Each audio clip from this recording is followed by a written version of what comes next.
বাজে তাতা থই থই, কিংবা খরবায়ু বা বেগে চারিদিকে ছায়া মেঘে অগুনে নাওখানি পাইও। আমার মায়ের কণ্ঠে শোনা আমার শৈশবের প্রথম গান। যখন মাধ্যমিকে পড়ি তখন কোনো একজন উপন্যাসিকের বই লুকিয়ে পড়ছিলাম, সেটা কেড়ে নেওয়া হলো। হাতে দেওয়া হলো বঙ্কিমচন্দ্রের দুর্গেশ নন্দিনী। ওরে বাবা, কোনোভাবেই বোধগম্য হলো না। কষ্টে সৃষ্টে কয়েক পাতা পার করে রেখে দিলাম।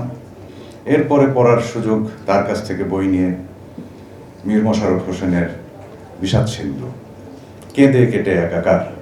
তো ওই যে কানে আসা, শোনা এবং পড়া আমার মায়ের কাছ থেকে, তিনটি বিষয়ে সপাং সপাং মার খেতাম, একদম লাঠিতে।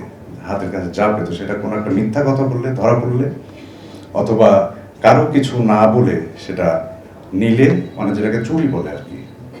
তো এই মিথ্যে কথা বলা, চুরি এবং বড়দেরকে অশ্রদ্ধা করলে, বেয়াদবি করলে, এই তিনটার কোনো মাপ ছিল না, মানে কড়া মার খেতে হতো। তো ওই ভয়টা মাকে পেতাম, তার স্নেহ আদর ভালোবাসার পাশাপাশি আমরা আস্তে আস্তে মা নির্ভরতার থেকে বেরিয়ে আমরা যখন স্বনির্ভর হতে শুরু করেছি, তখন আমাদের একটা অন্য জগৎ তৈরি হয়েছে। ওই সপাং সপাং মারগুলো না থাকাতে হয়তোবা কখনো আমরা জন অরণ্যে হারিয়ে গেছি। আবার সেখান থেকে মায়ের কথাই মনে পড়ে নিজেদের ওই জায়গাটা, যেই নৈতিক শিক্ষাগুলো ছোটবেলায় পেয়েছি, সেগুলো হয়তো বারবার ফিরে আসে। তো আমাদের প্রত্যেকের জীবনেই আসলে মায়ের ছোটবেলায় যে ভূমিকাটা থাকে, বড় হওয়ার পরে সেই ভূমিকাটা থাকে না। এখন শুধু মিষ্টি করে আদর করে ডাকেন, কথা বলেন, কিন্তু সপাং বাড়িটা নাই। আমার মনে হয় যে সেটা প্রত্যেকটা শিশু বা যারা শৈশব অতিক্রম করে কৈশোর, যৌবন এবং কর্মজীবনে থাকেন, তাদের মায়ের শিক্ষাটাই আমার মনে হয় সকল বিশ্ববিদ্যালয়ের চেয়ে বড় শিক্ষা তার মায়ের শিক্ষা।